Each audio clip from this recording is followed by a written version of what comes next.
In this video, I'm going to do a tire repair. As you can see, there's a chunk out of one of my tires from one of the rocks out on the trails, and I didn't want it to get worse, so I wanted to patch it up. So I started out roughing up the edges. I want to use the super glue and rubber trick. So I'm roughing up the edge, trying to rough up the whole thing just to get it so everything sticks and adheres to it. So now what I'm going to do first is I'm going to apply super glue. Now I use original super glue, which is the really good kind. Of course I always glue my fingers together with it, but it's the good super glue. And what I'm doing here is I'm just filling in the cavity with glue, pushing the piece down, and I want to let that at least get somewhat tacky so the piece stays flat. And this is halfway through the sidewall, so it wasn't a spot that's really easy for me to get to. It's a spot that I would always worry about, I'd always question, so I wanted to really make sure it was nice and secure.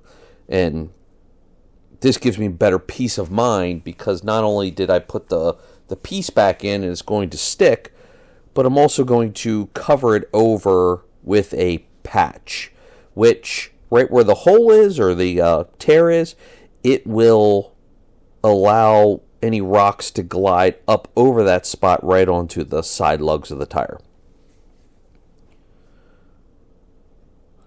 So what I'm doing now is just letting the glue dry, lightly blowing on it, trying to get it to where the piece stays stuck flat.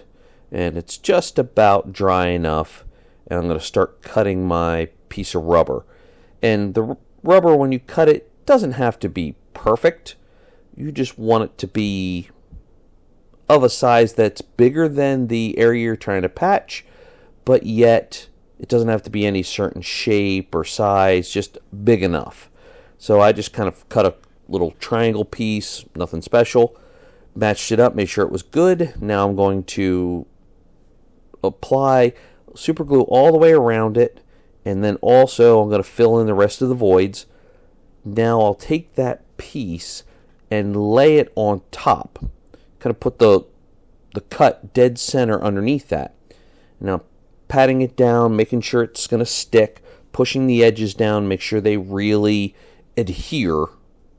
And I want that to be nice and firm, nice and secure, because this is going to take a good bit of abuse on the trail, and I want it to stay there. And it's the same concept as glue tread, but this is just super glue and rubber patches that I've been using.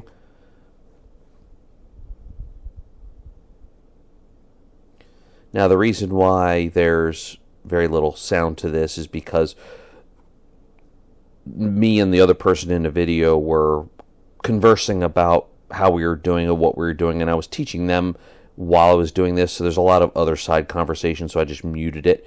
So now what I'm doing is just kind of welding the edges with super glue, and now I'm going to shave the edges.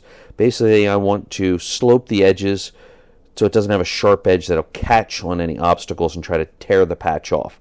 So taking a sharp knife and just shaving the edges to an angle really helps any obstacles kind of slide up over those edges. And the super glue's pretty well dry now, so I can shave all this down, kind of slope it, shape it, and now it's part of almost the side lugs of the tire. And next I'm going to remount it to the Jeep. I'm going to drive through some different terrain and test out my patch. So there you can see it on the side of the tire there. I'm going to drive through some rocks, through some brush, through some puddles, and test it all out.